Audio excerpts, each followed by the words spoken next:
तो चलिए दोस्तों, बिना वक्त गवाए आज के इस वीडियो को शुरू करते हैं। आयरन मैन की कहानी ऐसे शुरू होती है कि आयरन मैन दुनिया को बचाने के बाद काफी पॉपुलर है अपने सोसाइटी में। हालांकि उसके नाम को लोग ठीक से जानते नहीं है, लेकिन उसके बावजूद भी उसके खातिरदारी में सारे लोग हैं। और वो अपनी एक खुद की बायोग्राफी लिखा है और वो काफी खुश है अपनी जिंदगी में अपने परिवार के साथ। और उसके परिवार में और एक सदस्य भी बढ़ गए हैं, जो कि उसके सासू माँ है, जो कि क्वांटम लैंड में 30 साल से फंसी हुई थी और अब वहाँ से उन्हें निकाल लिया गया है और वो सब मिलजुल के काफी खुशी से रह रहे हैं।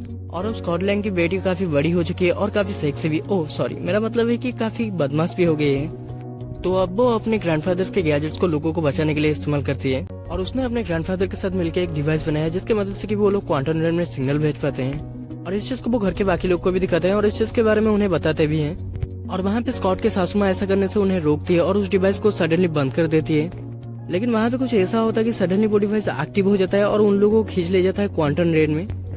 तो वो क्वांटम लैंड में पहुंचने के बाद वो सब अलग हो जाते हैं एक दूसरे से, जहाँ पे कि स्कॉट और उसकी बेटी एक अलग जगह पे होते हैं और हैंकपैंग, उसकी बीबी और उसकी बेटी, वो तीनों अलग जगह पे होते हैं। तब वहाँ पे स्कॉट और उसकी बेटी को कुछ एलियंस आके वहाँ से उठा ले जाते हैं और वो उन्हें अपने अड्डे में ले जाने के बाद खून जैसा कुछ चीज उन्हें पिलाते हैं, जिसकी मदद से वो एक दूसरे की भाषा समझने लगते हैं और वो एलियन उनके साथ दोस्तों की तरह बर्ताव करते हैं। और फिर अगले समय में दिखाया जाता है कि हैंकपैंग और उसकी बेटी और जेनेट तीनों निकल पड़ते हैं स्कॉट और उसकी बेटी को बचाने के लिए एक इंसान के पास, जिससे कि इस एरिया के बारे में सब कुछ मालूम है। और फिर वो उस इंसान के पास पहुंचने के बाद वो उसे बोलते हैं कि स्कॉट और उसकी बेटी को ढूंढने के लिए हमारी मदद करो। और वो इंसान पहले से कॉन्क्यूरेंट से मिला हुआ होता है और वो उन्हें लेने की कोशिश करता है उस कॉन्क्यूरेंट के पास, लेकिन तभी वो लोग उसे मार के उसका शिप लेके वहाँ से चले जाते हैं। और उस शिप में जाने के वक्त हैंकपैंग की बेटी अपनी माँ से पूछती है कि कॉन्क्यूरेंट कौन है और तुम उससे इतना क्यों डरते हो। तब जेनेट उन्हें उस वक्त की कहानी बताती है जब वो यहाँ पे 30 साल से फंसी हुई थी और वो बताती है कि मेरे साथ साथ यहाँ पे कैंग भी फंसा हुआ था, जिसके पास एक शिप था जिसकी मदद से कि हम लोग मल्टीवर्स की सैर कर सकते हैं। और उस शिप में कुछ खराबी था जिसे ठीक करके हम लोग यहाँ से निकलने की कोशिश कर रहे थे। और उस शिप में कुछ ऐसे पावर्स था जिसे छूने के बाद मुझे पता चला कैंग की असलियत के बारे में, कि वो कितनी ग्रह को मिटा चुका है और कितनी जाने ले चुका है। और ये जानने के बाद मैंने उसे रोकने की कोशिश की, लेकिन वो मानने के लिए तैयार नहीं था। लेकिन तभी मैंने उस शिप के एक डिवाइस को इतना बड़ा कर दिया कि जिसकी मदद से वो वहाँ से निकलने में नाकामयाब रहा और फिर मैं वहाँ से चली आई और कुछ वक्त के बाद तुमने मुझे वहाँ से निकाल लिया। और अब हम यहाँ पे फिर से चले आए हैं और अब वो फिर से कोशिश करेगा हमारी मदद से यहाँ से निकलने की। और जितनी जल्दी हो सके हमें यहाँ से निकलना होगा स्कॉट और उसकी बेटी को ढूंढ के। और फिर वो लोग ढूंढने में लग जाते हैं और अगले सीन में हमें दिखाया जाता है कि कैंग ने बंदी बना लिया है स्कॉट और केसी को। और फिर वो स्कॉट से कहता है कि तुम मेरी मदद करोगे उस चीज को वापस लाने में और मुझे यहाँ से बाहर निकालने में। लेकिन स्कॉट उसे मना कर देता है, लेकिन कैंग उसे केसी को मारने का धमकी देता है और फिर स्कॉट मजबूर में ये करने के लिए तैयार हो जाता है। तब वो उसे लाने के लिए उस जगह पे जाता है और फिर डैरेन, जिसे हमने पहले पार्ट में विलन के कैरेक्टर में देखा था, वो एंटमैन की वजह से काफी सालों से यहाँ पे फंसा हुआ है और अब वो कैंग के लिए काम करता है और वो आके बताता है एंटमैन को कैसे जाके उस चीज को लाना है। और सब कुछ सुनने के बाद एंटमैन निकल पड़ता है उसे लाने के लिए। लेकिन वहाँ पे पहुंचने के बाद उसके साथ कुछ अजीब से चीजें होते हैं, जैसे कि कई सारे एंटमैन उसी एक एंटमैन से निकल पड़ते हैं और थोड़ा बहुत हड़बड़ा जाते हैं वो सब उस वक्त पे। और उसके बाद उस चीज को लाने की भी कोशिश करते हैं, लेकिन वो सब नाकामयाब रहते हैं उस चीज को लाने में। और कुछ देर के बाद स्कॉट की बीवी वहाँ से चले जाते हैं और वो सब मिलकर उस चीज को वहाँ से निकलने में कामयाब हो जाते हैं। और वो उस चीज को लाने के बाद जेनेट आके उन्हें रोकती है कि कहती है कि इस चीज को कैंग को मत दो।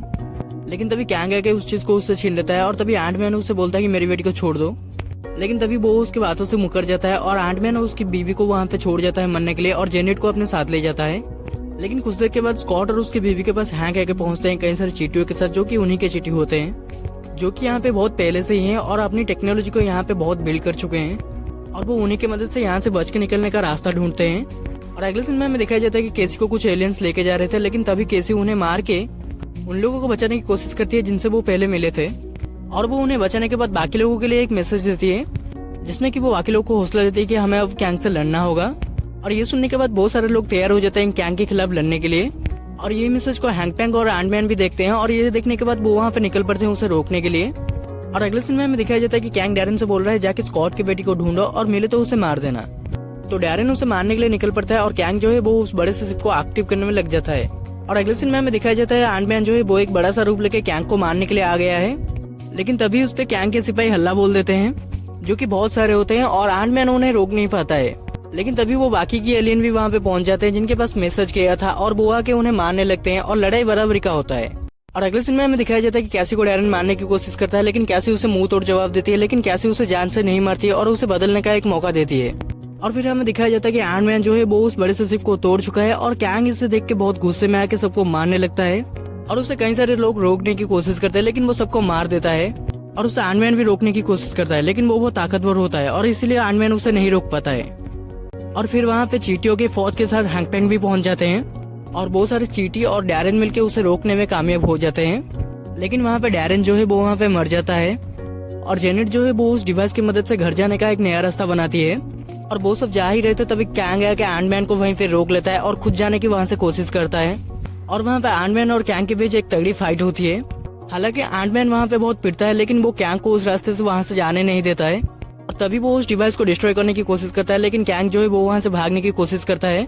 लेकिन वहाँ पे आयरन की बीवी आके उसे रोक लेती है और वो दोनों कैंग को उसी डिवाइस में ही कैद कर देते हैं। लेकिन उनका घर जाने का रास्ता बंद हो जाता है और फिर वो लोग देखते हैं कि वहाँ पे जो लोग होते हैं वो अपनी जीत से काफी खुश होते हैं। और फिर हमें दिखाया जाता है कि कैसी जो है वो उस डिवाइस को फिर से एक्टिव करके उन लोगों को वहाँ से निकाल चुकी है और वो अपने खुशहाल जिंदगी में वापस लौट चुके हैं।